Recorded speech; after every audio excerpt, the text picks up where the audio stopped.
Natürlich schauen alle auf das Labor in Wuhan in China. Und wenn man sich dieses Labor ansieht, als das eröffnet wurde, hatten wir 1956 das Geburtsjahr von Tom Hanks, dem ersten Promi mit dem Virus. Wenn Ihnen Ihr Leben lieb ist, sollten Sie sich's gut überlegen.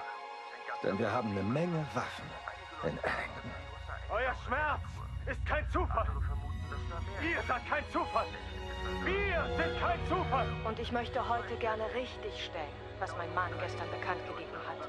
Das war falsch. Ellington, New Mexico wird trotz seiner überschaubaren Einwohnerzahl online derzeit als Paradebeispiel Regierungs- und Polizeifeindlicher. Ich bin bereit, unsere Stadt weiterhin zu führen und die Pandemie ebenso zu bekämpfen wie den Rassismus. Ein bisschen Respekt. Ich bin euer Sheriff. Würdet ihr mir erstmal zuhören?